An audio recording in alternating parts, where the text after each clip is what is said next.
Vous avez du mal à comprendre pourquoi vous restez en arrière au niveau de la frappe, vous faites des grattes et vous avez vos bras qui prennent le dessus. C'est sûrement un problème de rotation et de reprise d'appui. Alors aujourd'hui, je vais vous expliquer comment ça fonctionne.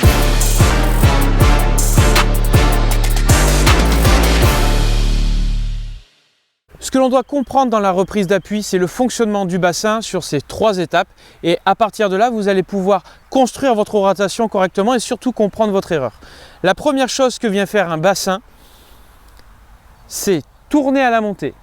À la descente, c'est là que nous avons les 3 étapes. La première étape, c'est un déplacement latéral du bassin, ce fameux transfert de poids. On se déplace. Ensuite, nous avons une action de rotation et ensuite, nous avons une action d'extension vers le haut. La plupart des amateurs vont tourner, monter vers le haut ou en général, tourner et monter directement vers le haut. Et vous voyez que naturellement, ça met mon corps en arrière, donc il n'y a pas de reprise d'appui, donc pas de puissance et le club ne revient pas de la bonne manière. Et vous créez donc des grattes et vos mains et vos bras prennent le dessus dans un premier temps. Le fonctionnement du bassin est super important justement pour replacer l'intégralité des éléments. C'est pour ça que cette reprise d'appui est quelque chose de vraiment concret qui va vraiment renforcer votre swing et surtout vous donner de la puissance et donner de la cohérence dans tout votre mouvement. Alors, regardez bien. Quand je viens faire ma montée, je viens faire cette fameuse reprise d'appui, c'est-à-dire ce décalage latéral. Et vous voyez qu'au moment où je décale latéralement, mon bassin n'a toujours pas tourné et mes bras viennent se placer au moment de la descente. Et une fois que je suis là, je peux activer ma rotation. Et quand j'active ma rotation, je vois que mon bassin est ouvert à 45 degrés au moment de l'impact. Mon club s'est placé parfaitement. Et une fois que j'ai fait ça, j'ai plus qu'à m'élever pour justement laisser repartir toute cette puissance. Je vais vous le faire de face. Voilà, ce qui est super important. Une fois que vous êtes là, c'est je viens me décaler, sentir mon poids venir à gauche, mes mains et mes bras vont venir descendre. J'active maintenant ma rotation, c'est la deuxième étape. Mon bassin est ouvert à 45 degrés au moment de l'impact. Mes épaules sont ouvertes en général de 5 degrés au moment de l'impact. Je laisse venir mon genou droit pour justement favoriser ce poids à gauche. Une fois que j'ai fait ça, je viens monter vers le haut pour avoir cette fameuse extension et ces bras qui viennent se lancer face devant soi. Si on ne fait pas justement ce mouvement latéral de reprise d'appui, c'est-à-dire ce mouvement-là, si vous ne le faites pas, regardez bien ce qui va se passer avec mes mains. Si je mets une baguette, c'est pour ça que la baguette est hyper importante pour la compréhension, vous montez, vous ne décalez pas et vous venez simplement tourner et descendre vos mains en même temps. Et là, qu'est-ce qui se passe? Vous allez sentir que la baguette va venir bloquer vos mains au moment de la descente et vous allez constater que vos mains sont à ce niveau-là, au niveau de la cuisse droite, sont derrière la cuisse droite. Et ça veut dire que là, vous avez énormément de retard et vous avez tellement de retard avec les mains et les bras qu'il va falloir rattraper ça au moment de l'impact. Donc, votre bassin va s'arrêter.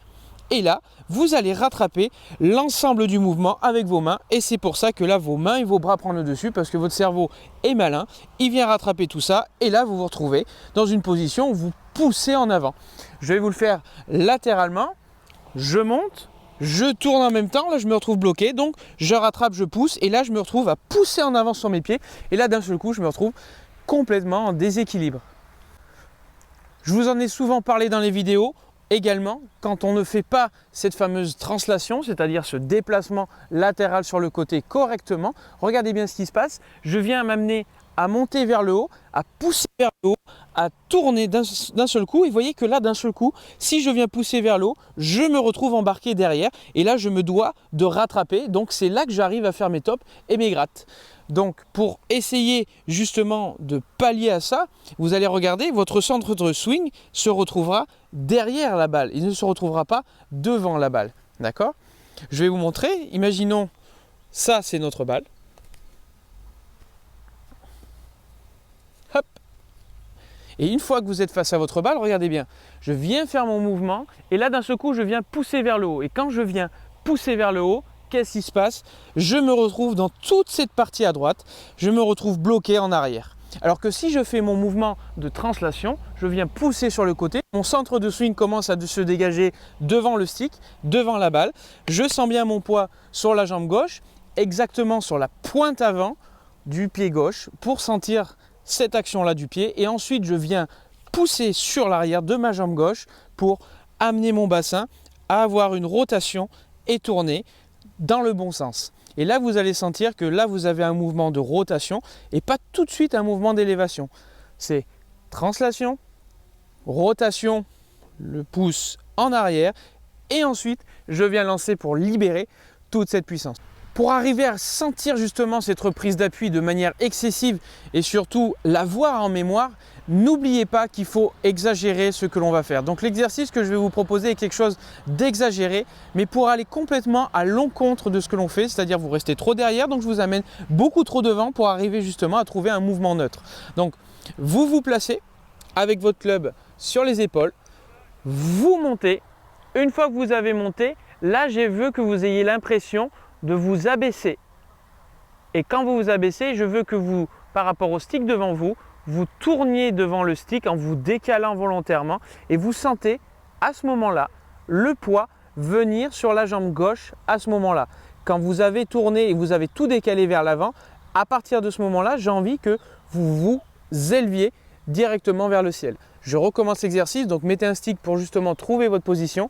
Vous montez, vous vous abaissez, vous vous décalez en tournant volontairement et là je sens mon poids venir sur la pointe gauche du pied. Je viens pousser vers le haut en décalant mon poids sur le talon gauche.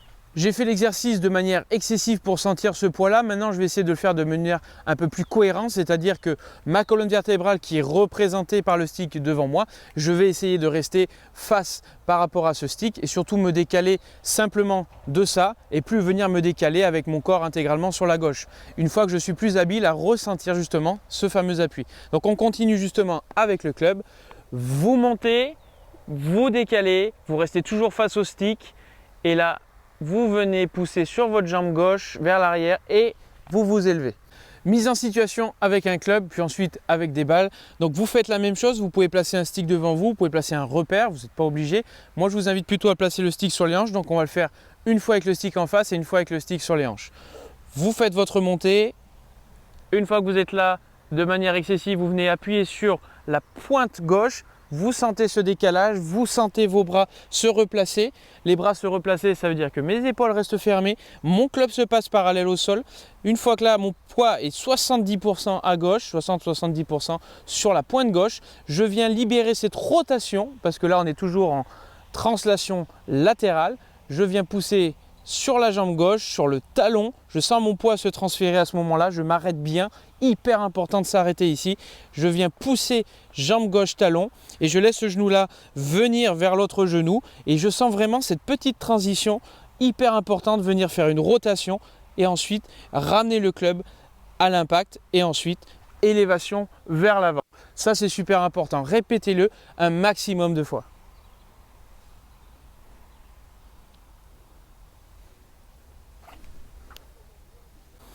Visuellement, vous allez pouvoir vous rendre compte comment fonctionnent vos hanches. Vous allez surtout pouvoir voir si vos mains sont placées correctement. Et ça, c'est super important. Placez-vous, vous montez, et là vous sentez translation. Vous allez faire en deux temps. Translation, vous descendez vos mains et vos bras. Vous sentez poids 70% et vous essayez de le faire en même temps. Votre club et vos mains sont parallèles. Et une fois que vous êtes là, 60% de mon poids est bien à gauche, je suis bien en appui à gauche, je sens ce fameux appui qui vient chercher sur le talon gauche pour enclencher la fameuse rotation. On voit bien latéral, rotation grâce à l'appui. Et une fois que j'ai fait ça, élévation.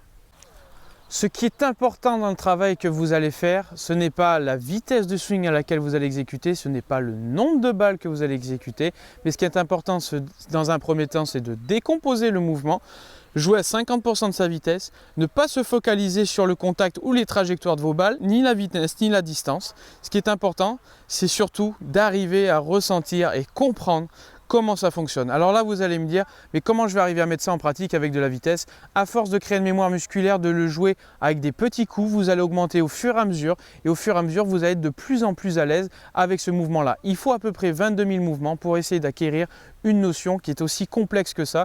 Et ça, en général, la reprise d'appui est exagérée et surtout vraiment bien fait par les pros uniquement. Les amateurs le font, mais le font à moindre mesure. Il est difficile de toujours exagérer, d'avoir cette reprise d'appui qui est énorme. C'est pour ça qu'il y a une différence entre amateurs, très bons amateurs et professionnels.